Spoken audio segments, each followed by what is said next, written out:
In this lecture, we will review the 8 steps of therapy process from A to Z. Behavior therapy proceeds via a series of interrelated steps. We will review the 8 steps. Step number 1, clarifying the client's problem. Step number 2, formulating initial goals for therapy. Step number 3, designing a target behavior. The specific behavior that will be changed. Step number 4, identifying the maintaining conditions of the target behavior. Step number 5, designing a treatment plan, specific therapy procedures to change the maintaining conditions. Step number 6, implementing the treatment plan. Step number 7, evaluating the success of the treatment plan. And step number 8, conducting follow-up assessments. Now let us review each part of the therapeutic process in detail. Step 1, clarifying the problem. Clients usually describe their problems in broad, vague terms. For instance, I'm unhappy much of the time, or I can't seem to cope with my job. The first step in behavior therapy is to clarify the client's presenting problem, the problem for which therapy is sought. For example, for a client whose presenting problem is, I'm stressed out a lot, specifying what the client means by stressed out and a lot is crucial. Clients often come to therapy with multiple problems. Behavior therapy begins by narrowing the client's complaints to 1 or 2 problems to be worked on initially. Treating one problem at a time has 3 advantages. First, clients can focus their attention more easily on one task than on multiple tasks. Second, concentrating on a single problem often results in relatively quick change, which may motivate the client to continue working on other problems. And third, problems may be related to one another, so alleviating one problem may reduce or even eliminate others. Thus, treating one problem at a time is efficient in the long run. Step 2, formulating initial treatment goals. Once the client's problem has been identified, the client and the therapist formulate initial goals for treatment, which will direct subsequent steps in the treatment process. Clients always enter therapy with some goals, but often they are general and vague. For instance, getting help with my problem, or I want to feel better. Clarifying the client's problems allow more specific goals to be formulated. The client is given the major responsibility for deciding on the specific goals they want to achieve, and the therapist helps the client to clarify expectations about the outcome of treatment. The therapist takes a more active role in goal setting in 2 circumstances. 1, when the client's goals are clearly unrealistic. For instance, a high school senior wanting to lose 20 pounds in 2 weeks before her prom. Once goals have been established, the therapist helps the client state them so they are specific, unambiguous, and measurable. Clients' goals may be reevaluated and changed during the course of therapy. For example, clients may raise or lower their expectations about the degree to which their target behavior might change based on its ongoing assessment. Step 3, designing a target behavior. After treatment goals have been formulated, the next step is to design a target behavior. A target behavior is a narrow, discrete aspect of the problem that can be clearly defined and easily measured. So rather than attempting to treat the client's problem in its entirety, one component of the problem is focused on at a time.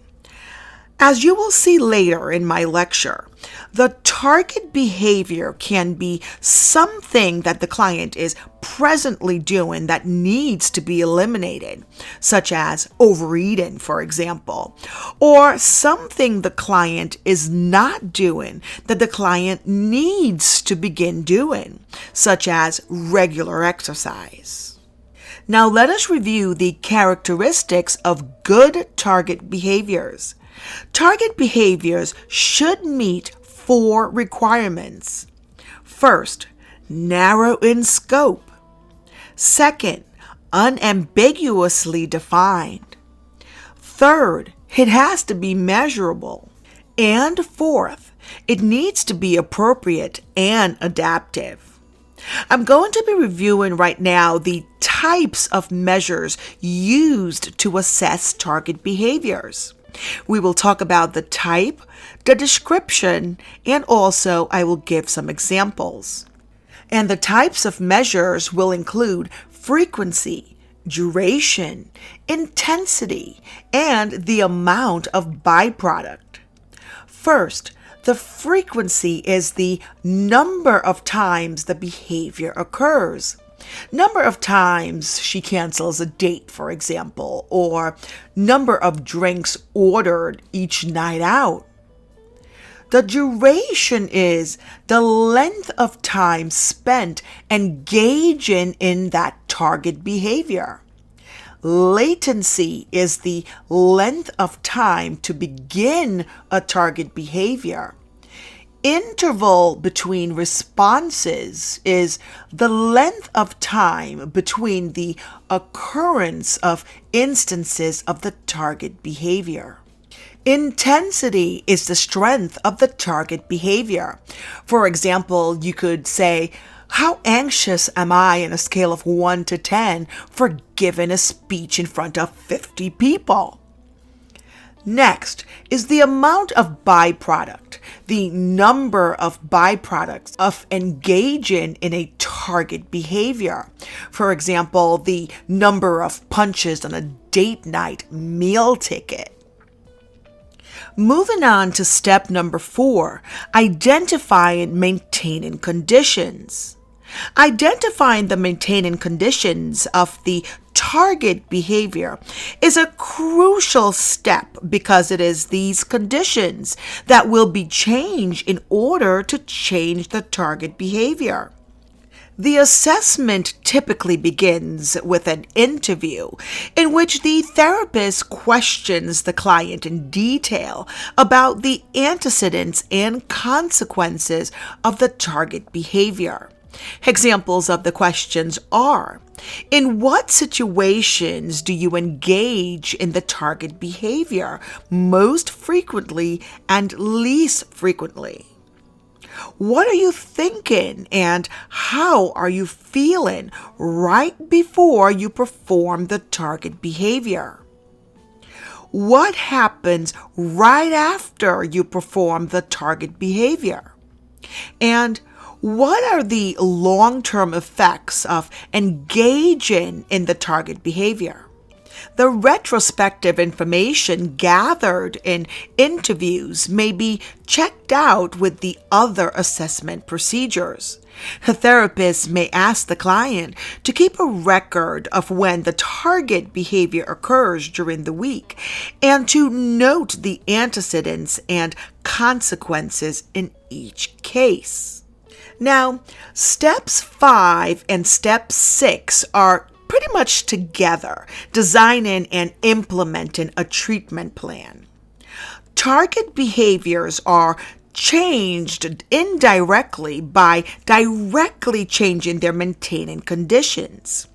A treatment plan specifies the therapy procedures that will be used to change the maintaining conditions of the behavior, including the specifics of how they will be individualized for the particular client. Most behaviors are maintained by multiple antecedents and consequences. Although behavior therapists are the experts in the methods used to change target behaviors, it is clients who will undergo the treatment. Accordingly, clients in behavior therapy play a role in selecting the particular therapy procedures to be used. In most cases, several different behavior therapies are likely to be effective for the client's problem. The therapist describes each variable alternative therapy procedure to the client, including 1. The underlying rationale. 2. What the therapy entails. 3. What the client is expected to do. 4. An estimate of how long the therapy will take to work. And 5. The general success rate of the therapy for client's problem. Finally, the therapist describes the advantages and disadvantages of each therapy.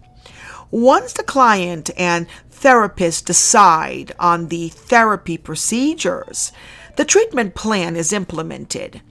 The target behavior continues to be measured to assess progress during treatment. When problems or setbacks arise, which is common, the treatment plan is revised. So yes, once a treatment plan is made, it can be revised. Now, moving on to steps 7 and 8, which are together, evaluating the success of therapy and also follow-up assessment. Evaluating the success of therapy involves determining whether the target behavior has changed significantly from the baseline, that is, from before the therapy was implemented. If the target behavior has not changed, then it is necessary to return to one of the previous steps and correct any mistakes made. If the target behavior has changed, the next question is, have the treatment goals been met and has the problem been alleviated? The answer is not always yes, because a target behavior deals with part of the problem. It may be necessary to change one or more additional target behaviors before the problem is fully alleviated. When the treatment goals have been met, therapy can be terminated.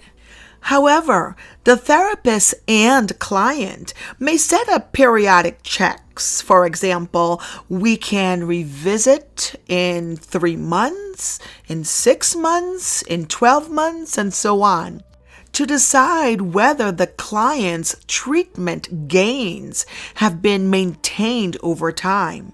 This is called follow-up assessment, or follow-up for short. If the follow-up reveals the client treatment gains have not been maintained, additional treatment is provided. Now let us review this question a little bit in detail. What constitutes effective behavior therapy? 4 outcome measures criteria are used to evaluate the effectiveness of behavior therapy. Meaningfulness of change, transfer and generalization of change, durability of change over time, and acceptability of the therapy. These outcome measures are applicable both to research that evaluates a therapy for clients in general and for a particular client in clinical practice. Effective therapy should result in a change that is meaningful, that clearly makes a difference for the client. Efficacy refers to the success of therapy assessed under quote-unquote perfect controlled conditions with the limitation of artificiality. Effectiveness refers to the success of therapy in real clinical settings where rigorous controls and standardizations may be lacking. It is important for therapists to be both efficacious and effective.